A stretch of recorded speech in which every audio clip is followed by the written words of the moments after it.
Bismillahirrahmanirrahim. Assalamualaikum warahmatullahi wabarakatuh. Alhamdulillahi rabbil alamin. Wabihi nasta'inu ala umuri dunya waddin.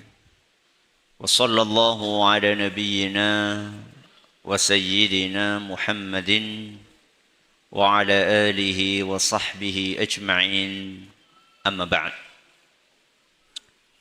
Yang kami hormati para asatidzah yang berkenan untuk hadir pada malam hari ini, wabil khusus Takmir Masjid An-Nur Kota Cirebon, para hadirin, para hadirat, dan juga segenap pendengar serta pemirsa rahimani wa rahimakumullah. Tema yang kita bahas malam hari ini sebagaimana yang tadi telah disampaikan adalah mendidik anak mudah atau susah? Tanda tanya. Taib. Sekarang anak tanya sama antum, mendidik anak itu mudah atau susah?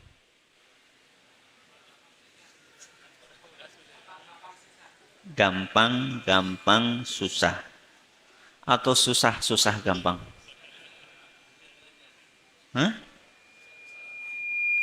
Apa bedanya antara mudah susah dengan susah mudah? Kalau gampang susah lebih banyak gampangnya. Kalau susah gampang lebih banyak susahnya. Antum yang mana? Gampang susah. Masya Allah. Ketika pertanyaan ini diajukan, saya yakin akan banyak jawaban yang berbeda-beda. Tergantung ilmu masing-masing, tergantung pengalaman masing-masing, tergantung kondisi orang. Akan tetapi, satu hal yang harus kita yakini, bahwa mendidik anak aslinya mudah. Sesuai dengan harapan dari sambutan tadi. Mendidik anak aslinya mudah. Pertanyaannya, apa alasannya mendidik anak aslinya mudah? Sekurang-kurangnya ada dua alasan.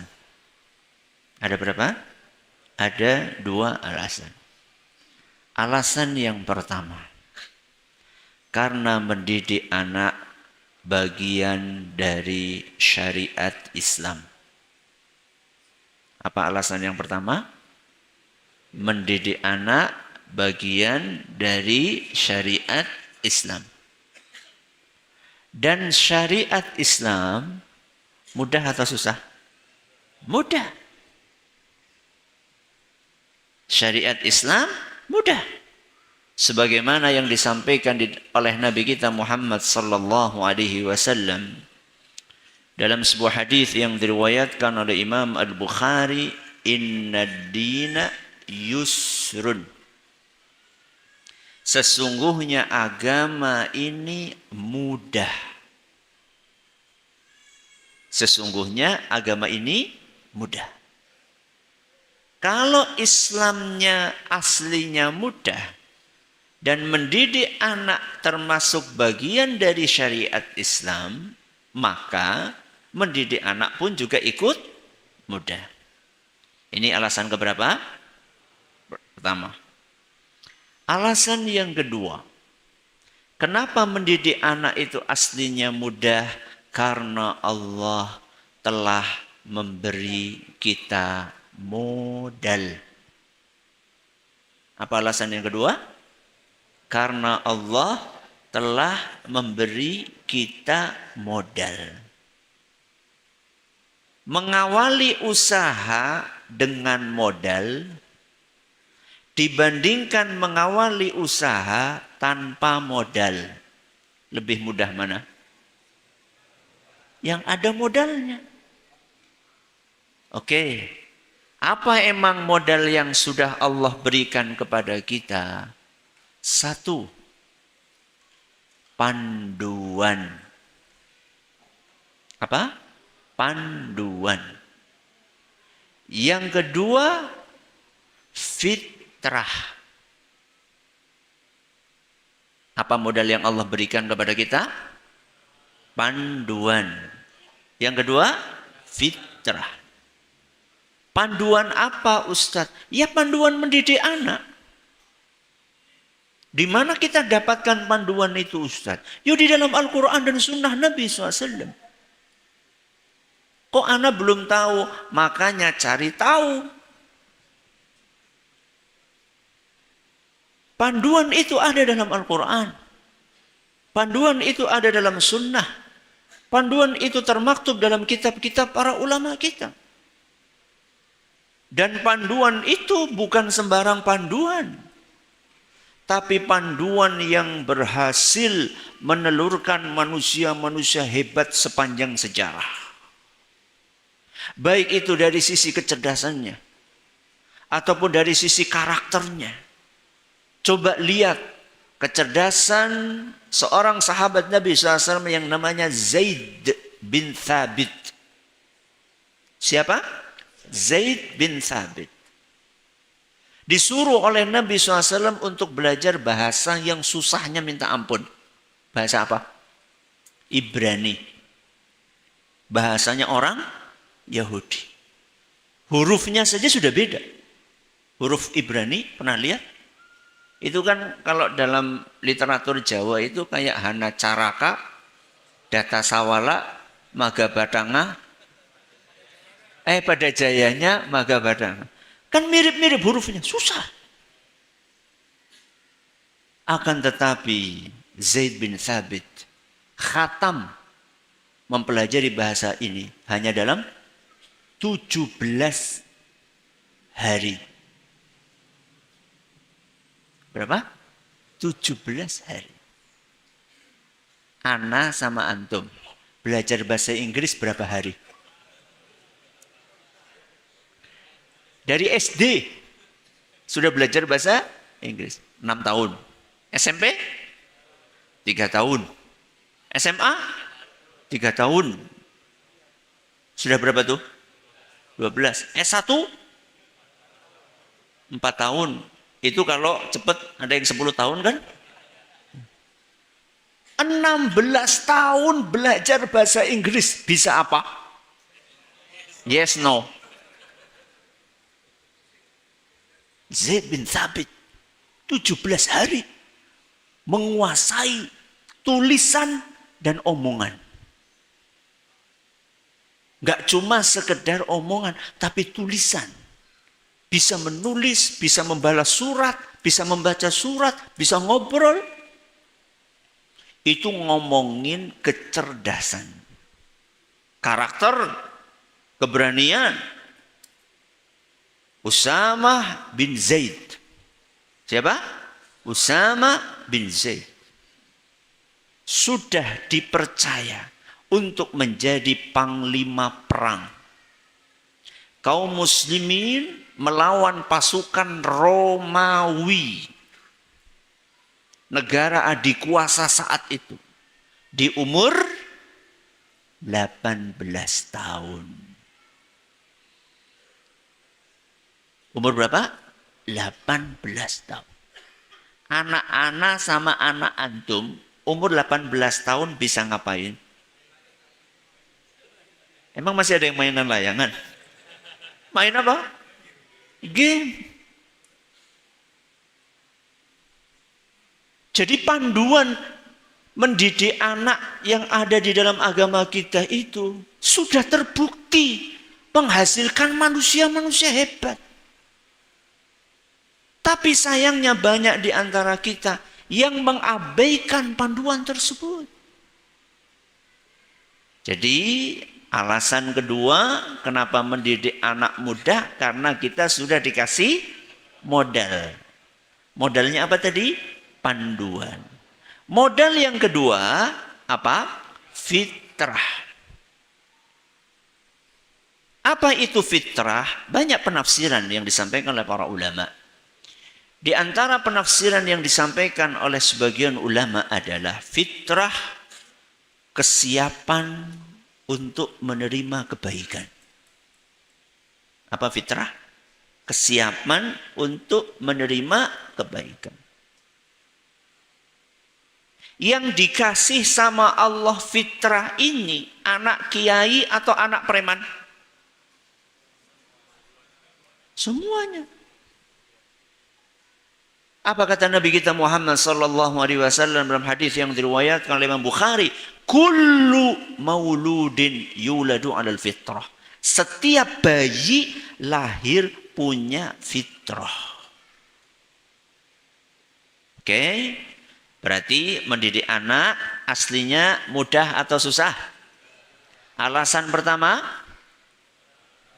karena itu bagian dari syariat Islam.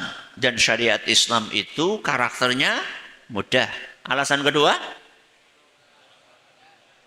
karena kita sudah dikasih modal. Apa modalnya? Panduan dan fitrah. Ustaz, itu kan teorinya. Itu kan teorinya. Kenyataannya, jujur antum. Kenyataannya susah. Disuruh sholat minta ampun. Disuruh main HP nggak usah disuruh. Dilarang yang susah.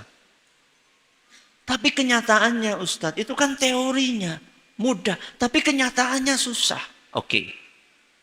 Sesuatu yang aslinya susah kok jadi mudah, pasti ada sebabnya. Muslim yang cerdas adalah Muslim yang berusaha mencari solusi. Kita tidak akan menemukan solusi kalau kita tidak mencari sebabnya apa. Sesuatu yang aslinya mudah jadi susah itu karena banyak sebab. Sebab pertama, pesimis. Apa? Pesimis. Kebalikan dari optimis. Jadi tidak sedikit orang belum punya anak sudah pesimis. Wah, kayaknya didik anak di zaman ini susah. Mendingan nggak punya anak. Atau kalaupun punya anak, nggak usah banyak-banyak. Cukup satu. Perasaan ini akan berpengaruh di dalam kehidupan kita dalam mendidik anak. Karena Allah Azza wa Jalla telah berfirman, Ana inda dhanni abdi bi. Aku kata Allah, tergantung bagaimana hambaku berprasangka kepadaku. Aku tergantung bagaimana hambaku berprasangka kepadaku. Pertanyaannya, pesimis itu husnudzon atau suudzon? Suudzon. Pesimis adalah prasangka buruk. Sedangkan optimis adalah prasangka baik. Kalau kita berprasangka buruk, maka kita pun akan mendapatkan keburukan. Kalau kita berprasangka baik, maka insya Allah kita akan mendapatkan kebaikan. Berarti harusnya supaya yang mudah tetap mudah, kita tidak boleh pesimis, namun harus optimis. Apa dalilnya harus optimis? Hadis riwayat Bukhari dan Muslim. Kata Nabi SAW, wa yu'jibunil fa'lul hasan. Aku suka sikap optimisme. Aku suka sikap apa? Optimisme. Jadi kita harus optimis. Tapi optimis yang terukur. Bukan optimis bonek. Tahu bonek? Bondo nekat. Jadi anak 10 tahun menikah, anaknya 10. Masya Allah. Berarti setiap tahun 1. Optimis Ustaz. Optimis gimana? Emang seperti itu yang diajarkan sama Rasul SAW.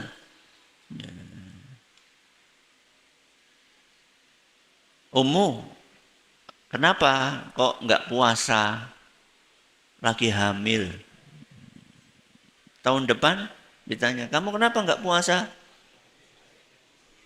Lagi menyusui. Tahun depannya hamil lagi. Kasih kesempatan dong. Wa hamluhu wa fisaluhu 30 syahra. Mengandung dan menyusui berapa? 30 syahra, 30 bulan. Ya kira-kira kalau misalnya kita menyusui, istri kita menyusui haulaini kamilaini, berapa? 2 tahun, kemudian hamil 9 bulan, katakanlah digenepkan jadi berapa? 1 tahun, berarti kira-kira jarak idealnya berapa? 3 tahun. Anak pertama umur 3 tahun, baru lahir anak kedua. Itu optimisme yang terukur. Optimisme yang berlandaskan ilmu, bukan bonek. Nah, ini sebab yang pertama. Kenapa yang mudah jadi susah? Sebab pertama, pesimis. Sebab yang kedua, kenapa yang mudah jadi susah? Karena tidak belajar. Karena apa? Tidak belajar. Dulu ketika kita masih sekolah, guru kita masuk, anak-anak sekarang waktunya ujian. Apa jawabannya? Apa jawabnya? Ya, atau alhamdulillah gitu. Mana jawabannya? Ya, susah. Kenapa susah? Karena nggak belajar. Kalau belajar insya Allah akan mudah. Maka sebagian orang tua mengeluh mendidik anak susah. Akibat dia tidak belajar. Loh Ustadz belajar di mana? Kan tidak ada fakultas mendidik anak. Kan tidak ada Ustadz. Ya tapi kan ada dalam Al-Quran. Ada dalam hadis Nabi SAW. Kita bisa baca bukunya. Kita bisa hadir pengajian. Kita bisa ikut pelatihan.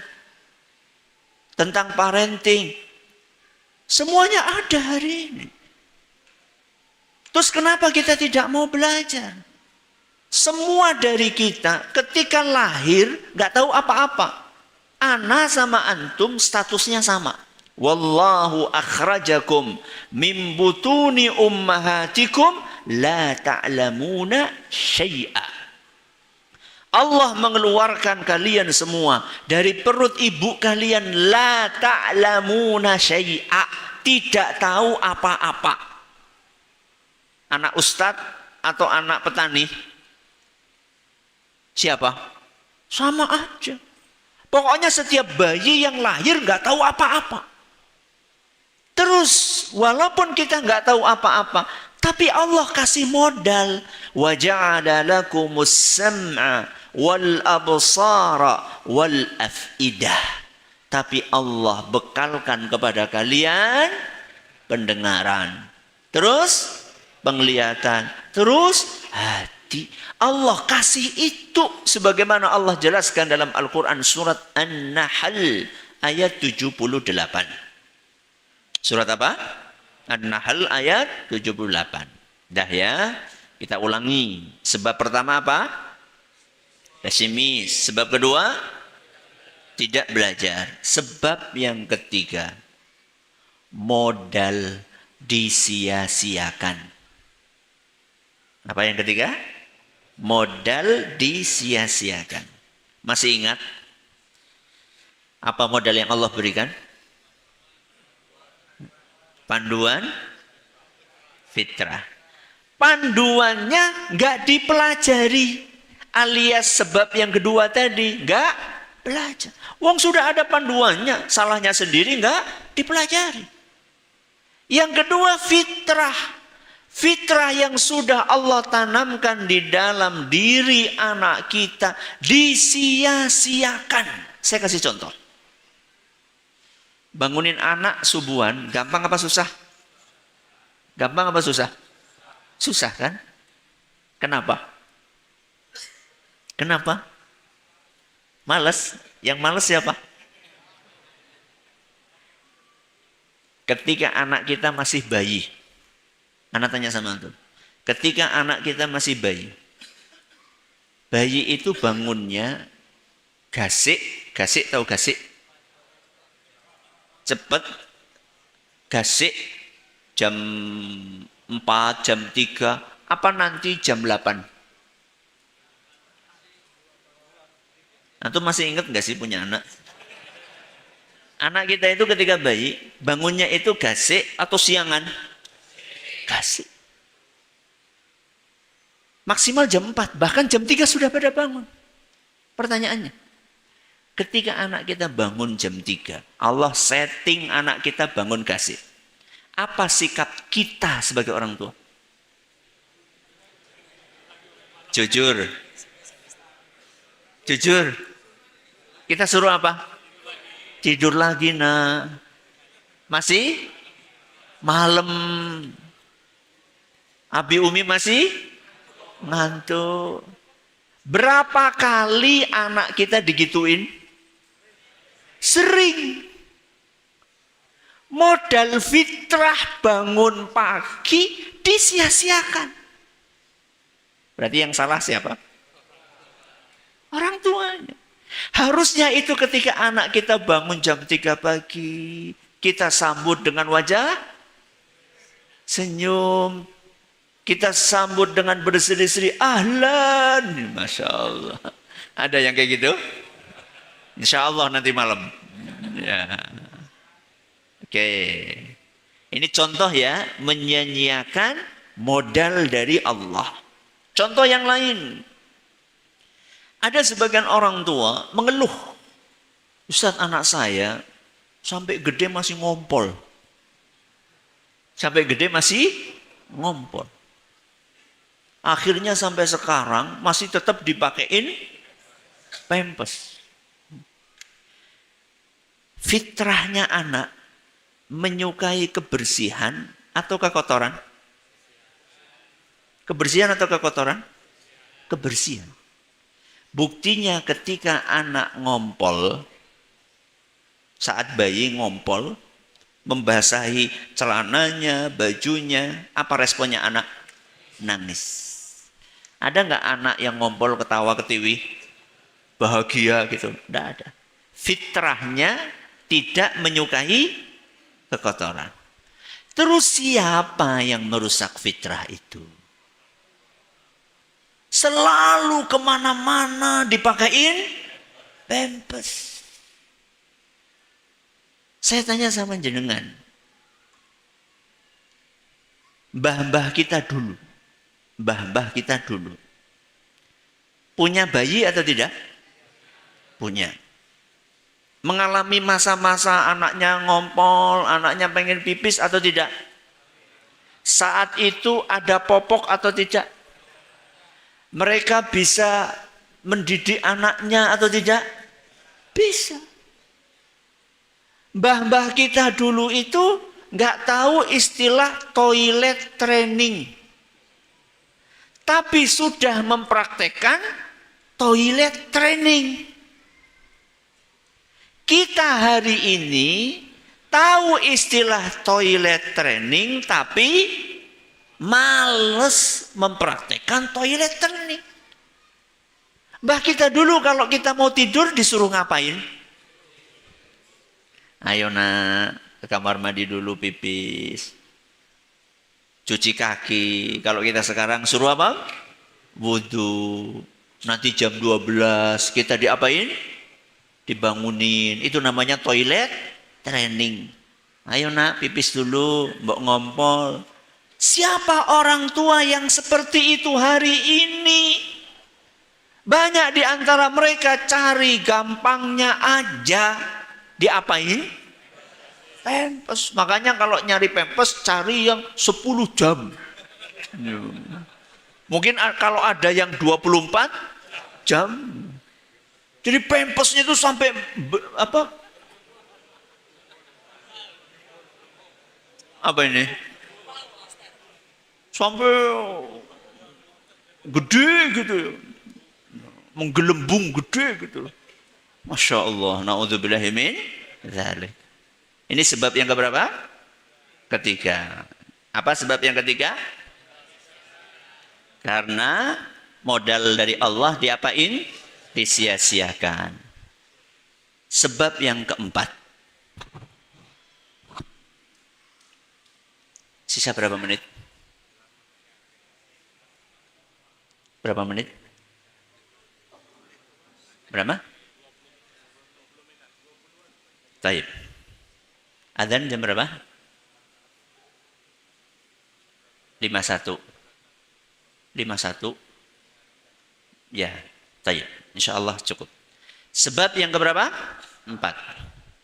Tidak mengikuti tahapan pendidikan. Apa sebab yang keempat? Tidak mengikuti tahapan pendidikan. Mendidik anak itu ada tahapannya. Mendidik anak itu bukan aktivitas yang sifatnya instan.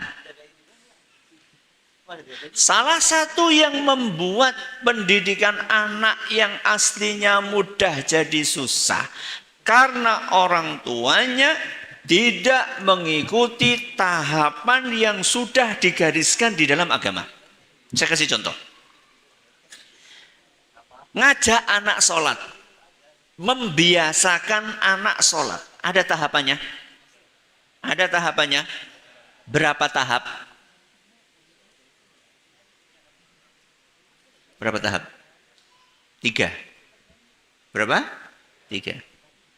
Umur 0 sampai 6 tahun. Ini tahap keberapa? Pertama. Tahap kedua. 7 sampai 9. Tahap keberapa? 2. Tahap ketiga 10 tahun ke atas. Kita ulangi ya.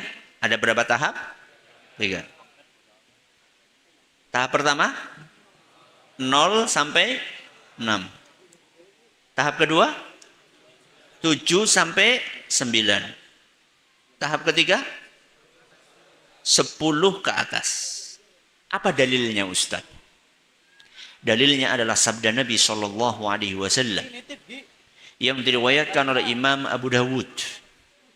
Dan hadis ini dinilai sahih oleh Imam Al-Baihaqi dan Syekh Al-Albani. Nabi kita SAW bersabda, "Muru awladakum bis-salati wa hum abna'u 7 sinin." Perintahkanlah anak kalian untuk sholat di usia 7 tahun.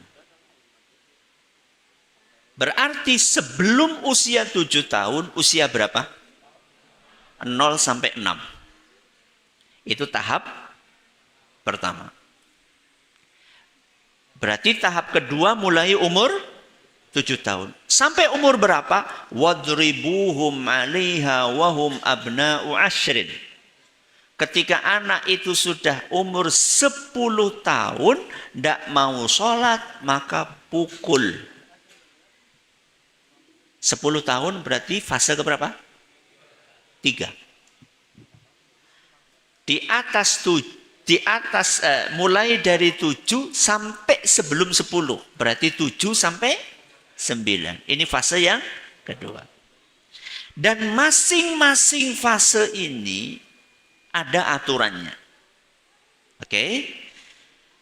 Kapan kita disuruh oleh Nabi SAW mengajak anak sholat? Umur berapa? 7 tahun. Berarti sebelum itu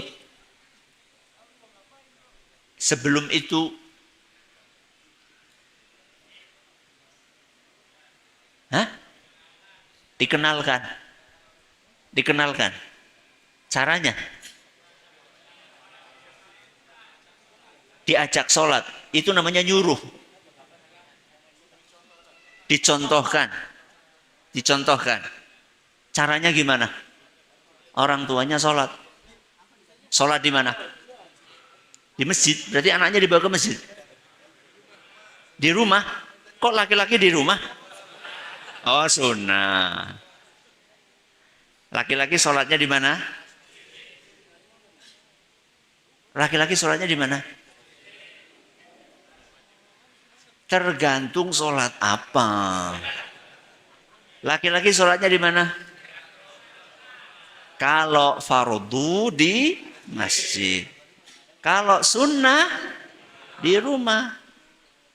Perempuan sholatnya di mana? Fardu atau sunnah? Dua-duanya. Oke.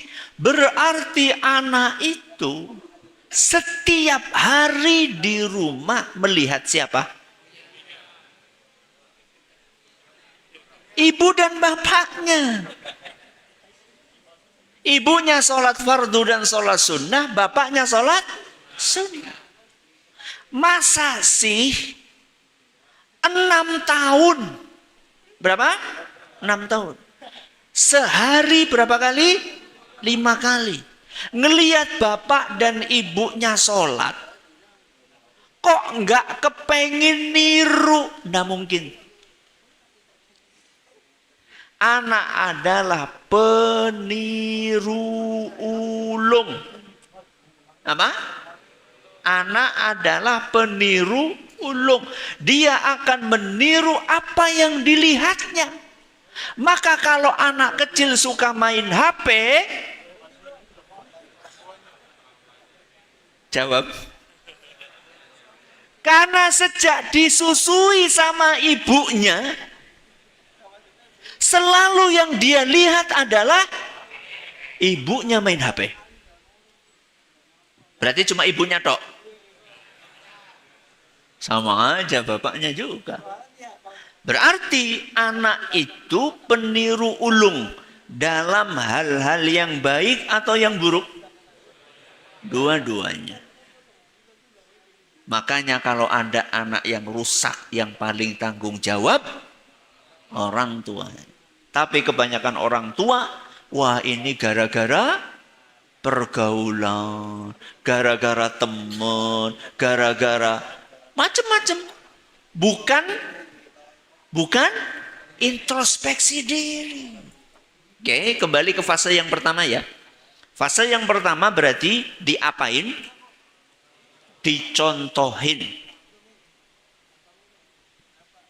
Berarti boleh nggak kita paksa-paksa berangkat ke masjid? Boleh enggak? Boleh enggak? Boleh. Boleh kita paksa-paksa berangkat ke masjid anak? Usia 0 sampai 6 tahun? Enggak boleh. Ada enggak di antara antum yang maksa-maksa anak berangkat ke masjid umurnya 6 tahun? Ada enggak? Hah? Angkat tangan. Ya.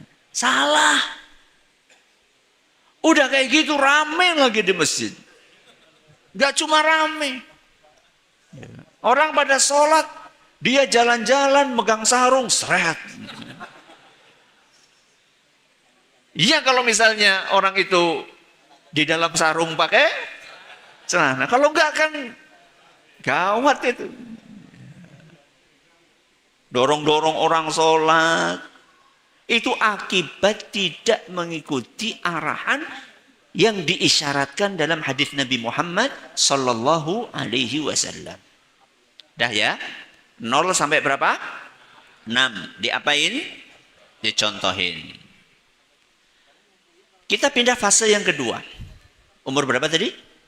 7 sampai 9. Diapain? Disuruh. Muru, perintahkan. Perintahkan anak kalian untuk sholat. Oke? Kalau nggak mau? Kalau nggak mau, di fase ini, 7 sampai 9. Kalau anak ini nggak mau gimana? Dipaksa? Dipaksa nggak? Enggak. Enggak. Karena kita cuma disuruh nyuruh aja. Makanya boleh maksa umur berapa? 10. Pukulan itu maksa namanya. Jadi umur 7 sampai 9 tahun itu cuma disuruh dengan bahasa yang halus. Sholat. Sholat. Nak, sholat. Setiap datang waktu sholat. Berarti berapa kali? 5 kali 3 tahun kali 360 hari. Berapa kali? Mana guru matematika? 5 kali 360 kali 3. Berapa? 5.400 kali. Berapa? 5.400 kali ngajak anak sholat. Kalau anak diajak sholat 5.400 kali. Plus dicontohin sholat dari umur 0 sampai 6 tahun. Kira-kira mau sholat atau tidak? Nah, kenapa anak gak mau sholat? Karena tidak menjalankan ajaran yang diperintahkan oleh Nabi kita Muhammad SAW. Apakah kita sudah ngajak anak kita 5.400 kali dengan ajakan yang halus? Sudah atau belum? Belum. Sudah Ustadz, tapi diseret-seret. Kalau kita dengan cara yang kasar, dengan paksaan, padahal masih di fase pertama atau fase kedua, itu bisa jadi akan kontraproduktif. Malah membuat anak menjadi antipati, jengkel, gak suka. Ya. Akhirnya malah ketika umur 10 tahun gak mau sholat sama sekali. Na'udzubillah min dzalik. Dah, fase yang ketiga. Sudah masuk waktu? Dikit lagi. Fase keberapa? 3. 10 tahun baru kita boleh menggunakan pukulan. Dan pukulan ini baru kita praktekkan setelah kita melakukan sekian ribu kali ajakan. Dan setelah kita menyontohkan bertahun-tahun kepada anak kita, baru boleh mukul. Pukulannya pun juga bukan pukulan yang meninggalkan bekas. Kata Rasul sallallahu alaihi wasallam, "Dorbatan ghaira mubarrihin." Pukullah anakmu dengan pukulan yang tidak meninggalkan bekas. Gimana mukul nggak meninggalkan bekas? Dijelaskan oleh para ulama, alat yang digunakan untuk mukul itu adalah siwak. Tahu siwak? Siwak itu ranting yang lembut, bukan rotan ya. Rotan nggak bisa buat siwakan, apalagi balok, nggak bisa. Pakai ranting, ranting yang lembut, mukulnya cuma tek gitu aja. Nggak boleh lebih dari 10 kali. Kemudian tidak boleh di tempat yang sama. Ya. Dan tidak boleh dengan emosi. Saya pernah bahas tema aturan memukul anak. Dalam 3 sesi pengajian. Ada 10 aturan. Ada berapa? 10 aturan memukul anak. Antum cari nanti di YouTube. Insya Allah ada. Sesi pertama, kedua, dan ketiga. Jadi nggak sembarangan. Emang kenapa Ustadz? Kalau mukulnya kayak gitu Ustaz, nggak ninggalin bekas, nggak marem Ustaz. Nggak apa? Nggak marem, nggak puas. Justru kalau niatnya adalah memuaskan nafsu, maka tidak akan menghasilkan efek positif. Yang ada adalah menimbulkan perasaan dendam. Dah ya. Silakan. Alhamdulillah wassalatu wassalamu ala Rasulillah amma ba'd. Karena keterbatasan waktu dan kita juga pengen menyediakan kesempatan untuk tanya jawab, maka kita ringkas terlebih dahulu materi kita bahwa mendidik anak itu aslinya mudah. Apa alasan pertama? Karena itu bagian dari syariat Islam. Yang kedua, karena kita sudah dikasih modal. Apa modalnya? Panduan dan fitrah. Kenapa yang aslinya mudah terus jadi susah? Sebab pertama, pesimis. Sebab yang kedua, enggak belajar. Sebab ketiga, modal disia-siakan. Sebab keempat, tidak mengikuti tahapan pendidikan. Ini yang bisa kita pelajari pada malam hari ini. Kalau ada pertanyaan, silakan bisa disampaikan.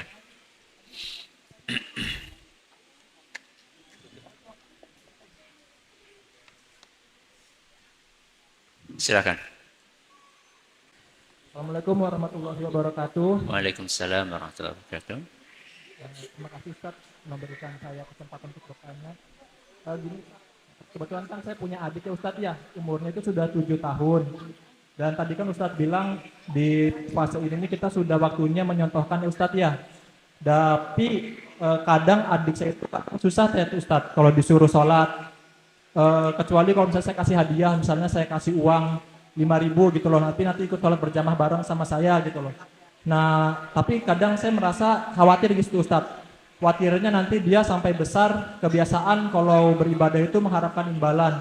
Nah, menurut Ustadz di kondisi seperti itu, baiknya apa yang harus saya lakukan Ustadz? Terima kasih, jazakumullahu khairan. Wa jazakumullah khairan. Pertama, saya ucapkan terima kasih atas kepedulian antum di dalam mendidik adik antum. Semoga itu menjadi amal soleh yang diterima oleh Allah Azza wa Jalla. Apakah boleh mengiming-imingi anak sholat dengan balasan yang sifatnya materi? Jawabannya boleh. Jawabannya boleh. Dahulu Rasulullah Sallallahu Alaihi Wasallam pernah mengiming-imingi orang musyrikin untuk masuk Islam dengan materi. Dalam Sahih Muslim disebutkan bahwa Safwan bin Umayyah ditawari oleh Nabi SAW untuk masuk Islam. Dikasih iming-iming 100 ekor onta. Berapa? 100 ekor. Berapa duit? Sapi berapa? 20. Ya mirip-mirip gitu. Berarti 20 kali 100. Berapa? 2M. Nggak mau. Nggak mau dia. Akhirnya sama Nabi SAW ditambahi 100 lagi. Berapa? 200. Nggak mau. Ditambahi sama Nabi 100 lagi. Berapa? 300. Baru mau. Nabi pakai apa? Materi. 5.000 sama 300 ekor onta. Tidak ada apa-apa.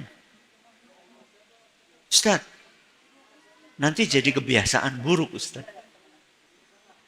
Rasulullah SAW mengiming-imingi dengan materi tok, atau juga memberikan hadis-hadis, motivasi, dalil-dalil. Jawabannya nggak cuma materi tok. Makanya orang-orang musyrikin Quraisy yang awalnya masuk Islam karena materi, begitu menghadiri majelis-majelis Rasul SAW. Pengajian-pengajian yang diisi oleh Nabi SAW. Sehari, 2 hari, setahun, 2 tahun. Berubahlah pola pikir tersebut. Sampai salah seorang dari mereka mengatakan, sampai kami lebih mencintai Islam dibandingkan dunia seisinya. Padahal dulu masuk Islamnya karena dunia. Maka pakai duit tidak apa-apa. Tapi sambil dikasih motivasi. Kenapa kita harus sholat? Apa keuntungan kita sholat? Di dunia untungnya apa? Di akhirat untungnya apa? Ayat-ayat yang memotivasi untuk sholat, sebutkan. Hadis-hadis yang menjelaskan keutamaan sholat, sebutkan. Kisah-kisah para ulama dahulu yang menjaga sholat, bawakan. Sehingga mudah-mudahan akan muncul kesadaran internal. Kalau materi itu adalah eksternal. Untuk membangkitkan kesadaran internal ini, tidak apa-apa awalnya pakai sesuatu yang sifatnya eksternal, tidak apa-apa. Ya. Jadi teruskan, tidak apa-apa kasih materi, terus juga sambil diapain? Motivasi. Ada yang lain? Silakan. Waalaikumsalam warahmatullahi wabarakatuh.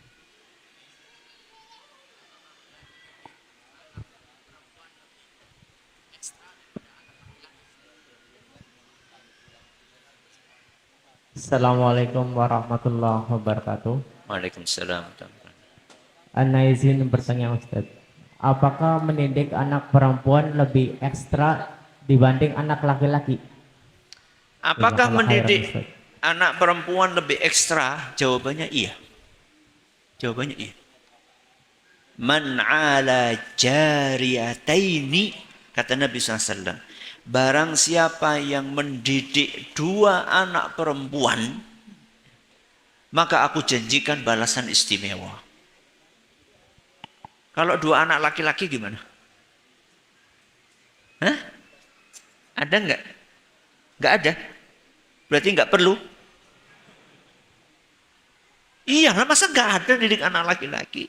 Cuma Nabi SAW menyebutkan anak perempuan karena ekstra. Mendidik anak perempuan itu lebih berat daripada mendidik anak laki-laki. Anak laki-laki itu kan apa yo? Dikerasin itu yo. Laki-laki kan biasa gitu ya. Anak perempuan, wah. Dengan lemah lembut, kadang-kadang cuma salah ngomong, terus apa? Baper. Makanya bapaknya nggak boleh baper. Karena antum itu ikhwan. Masa ikhwan kayak akhwat? Memang. Akan tetapi ketika kita mengingat balasan dari Nabi SAW tadi, maka kita akan bersabar untuk mendidik.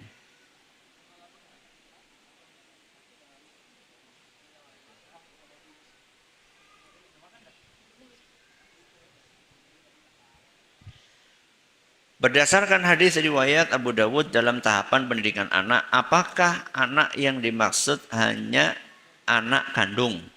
Dan apakah kita boleh memukul santri yang masih sulit untuk sholat dengan adanya organisasi perlindungan anak yang menaungi mereka?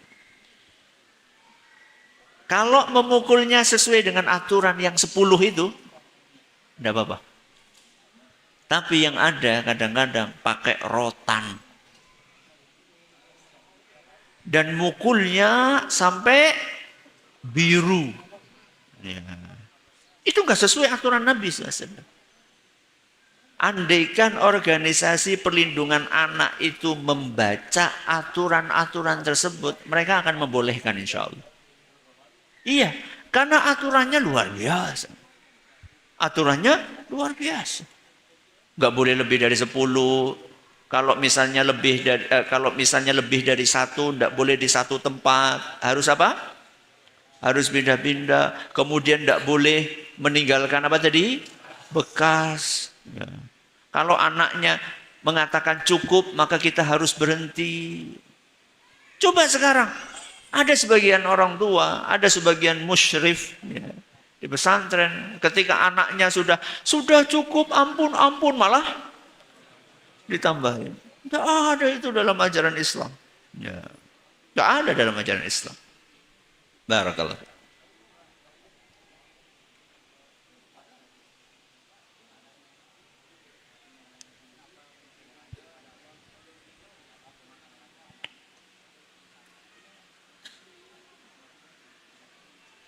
Ustadz, alhamdulillah di rumah kami saya dan istri diberikan kepercayaan dari tetangga untuk mengajari anak-anaknya membaca Al-Quran. Tapi kami khawatir dengan anak-anak kami karena terkadang anak kami meniru dan mendapatkan sesuatu yang tidak baik dari anak-anak tetangga dan lingkungan kami masih awam. Mohon nasihat untuk kami, Ustadz. Rasulullah sallallahu alaihi wasallam bersabda, "Alladzi yukhalitun nasa wa yasbiru ala adahum khairun mimman ya'taziluhum."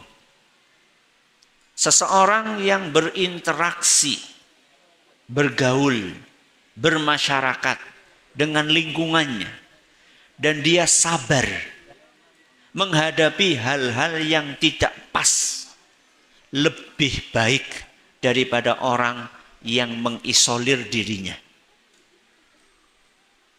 Jadi kita bergaul, menularkan kebaikan sambil sabar, lebih baik daripada kita menutup diri. Maka yang Anda lakukan ini bagus sekali. Yang Anda lakukan bagus sekali. Kalau misalnya tidak ada orang-orang seperti Anda yang peduli kepada anak-anak tetangga, terus siapa yang akan peduli? Ya, tapi efeknya buat anak, Ustadz, maka satu, Anda harus ketat di dalam menyampaikan pendidikan kepada anak-anak tetangga tersebut. Ketika Anda mengajari mereka, jangan cuma mengajarkan Al-Quran, tapi juga mengajarkan adab berbicara. Cukup? Enggak. Setelah diajarkan, dipantau. Begitu ketemu ada anak ngomong yang enggak baik, langsung diapain? Langsung ditegur. Tidak boleh ada pembiaran. Tidak boleh ada apa? Pembiaran. Harus ditegur dengan cara yang baik. Diulangi lagi, tegur lagi. Ulangi lagi, tegur lagi. Dah, ini untuk ngurusi anak-anak tadi. Yang pertama, diapain? Diajarin. Yang kedua, ditegur. Untuk ngurusi anak-anak Anda. Itu kan anak orang lain ya. Anak-anak Anda, apa yang mesti dilakukan? Anak-anak Anda harus dikasih pembentengan. Kita harus ngasih tahu anak mana yang baik, mana yang tidak baik. Kadang-kadang anak kita pulang, jangankan di rumah, di luar saja anak kita kadang-kadang pulang membawa kosakata baru. Iya, kalau kosakatanya subhanallah, alhamdulillah, wala ilaha illallah, wallahu akbar. Enggak, kata-kata kotor, kata-kata kasar, perilaku buruk.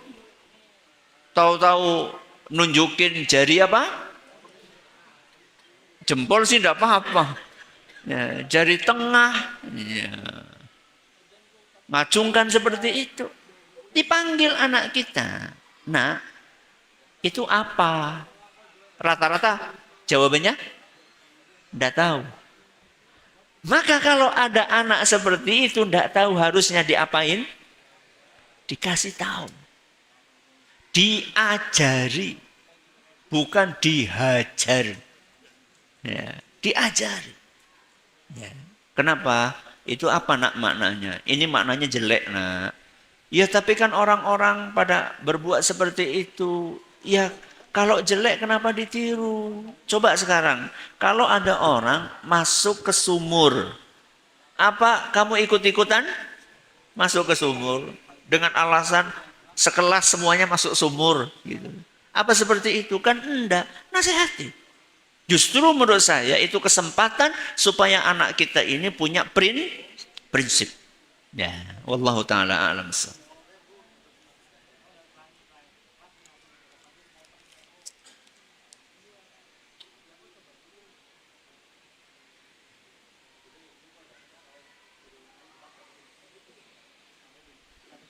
Ustadz, kami sudah mengikuti tahapan mendidik anak sesuai syariat sejak dini. Tapi saat ini anak sudah dewasa, namun sudah berubah tidak seperti dulu.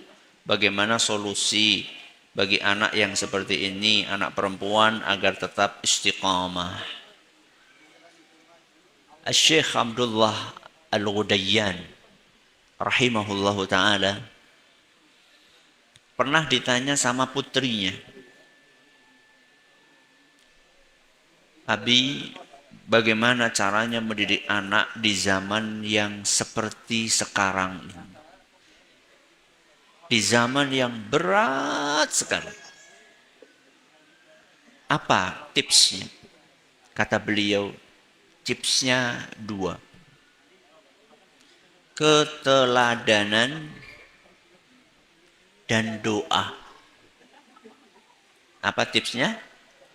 Keteladanan dan doa. 2 hal ini adalah cara yang sangat manjur untuk mendidik anak di zaman seperti ini. Keteladanan. Ketika anak kita susah sholat, kasih teladan kita sholat. Ketika anak kita susah baca Quran, kasih keteladanan kita baca Quran. Ketika anak kita kecanduan gadget, kasih keteladanan kita tidak kecanduan gadget. Itu yang pertama. Yang kedua apa tadi? Doa. Kalau kita merasa berat sekali untuk mendidik anak kita, maka minta tolong kepada Allah Azza wa Jalla. Rabbi habli minas salihin.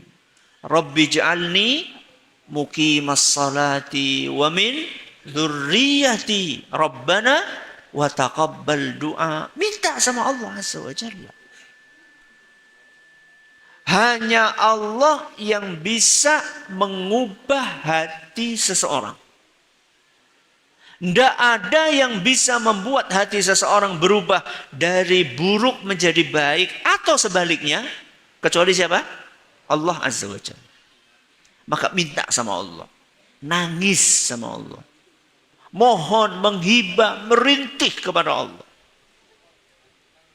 Saya tutup dengan sebuah kejadian nyata.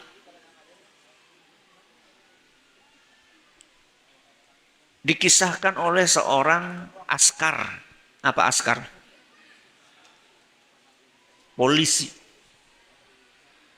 Yang saat itu menjaga Ka'bah. Di area Hajar Aswad. Dekat Multazam.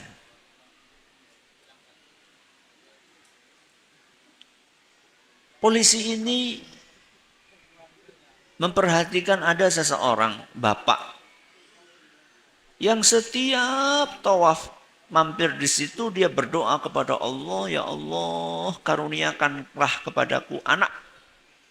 Ya Allah karuniakanlah kepadaku anak. Saking seringnya dia berdoa sampai askar itu hafal orang. Suaranya, orangnya. Singkat cerita, pulang orang tersebut. Setelah sekian tahun, si askar itu masih tugas di situ. Kok suatu hari dia mendengar suara yang sama setelah sekian tahun. Yang berdoa dengan doa, ya Allah, matikan anak saya. Apa? Matikan anak saya. Askar ini kan heran. Kemarin minta anak, sekarang minta anaknya supaya dimatiin. Akhirnya dia keluar dari tempat kerjanya, nyuruh tempat tugasnya, nyuruh askar yang lain untuk jaga, terus dibawalah orang itu, dibawa ke luar area tawaf. Kamu kan yang beberapa belas tahun lalu berdoa minta anak. Iya betul. Tadi kamu minta apa? Ya saya minta supaya anak saya mati aja. Kenapa kamu minta seperti itu? Anak saya susah diatur. Nakalnya minta ampun. Bikin malu. Kecanduan. Ya narkoba. Saya sudah nggak tahan untuk mendidik anak saya. Malu saya. Saya pengen anak saya mati saja. Apa kata askar itu? Kamu telah mendolimi anakmu 2 kali. Pertama, dulu ketika kamu berdoa kepada Allah, kamu cuma minta, ya Allah beri saya anak. Kamu nggak minta, ya Allah berilah saya anak yang solih.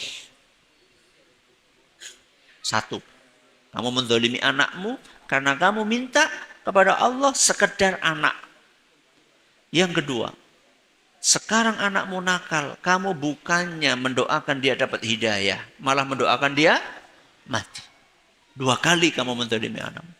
Dan terus apa yang mesti saya lakukan? Doain supaya dia dapat hidayah. Akhirnya betul, ya, dia berdoa kepada Allah, nangis seperti nangisnya beberapa belas tahun yang lalu. Ya Allah, berilah anak saya hidayah. Ya Allah, jadikan anak saya solih. Ya Allah, ya Allah, ya Allah, nangis. Oke. Setahun kemudian.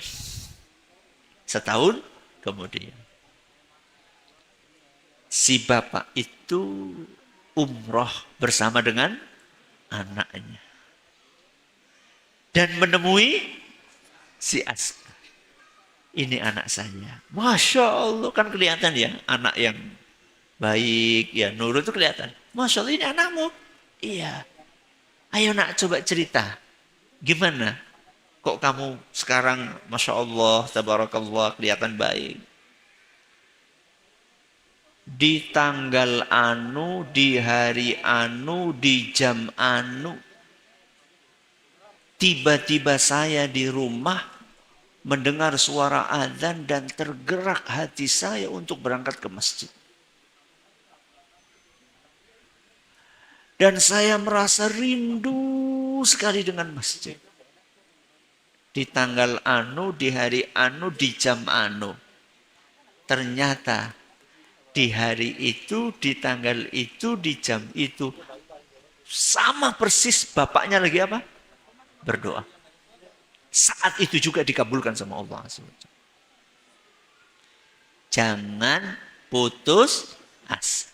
Semoga bermanfaat apa yang kita pelajari. Terima kasih atas perhatiannya, menutas segala kurangannya. Kita akhiri subhanakallahumma bihamdika asyhadu an la ilaha illa anta astaghfiruka wa atubu ilaik. Assalamualaikum warahmatullahi wabarakatuh.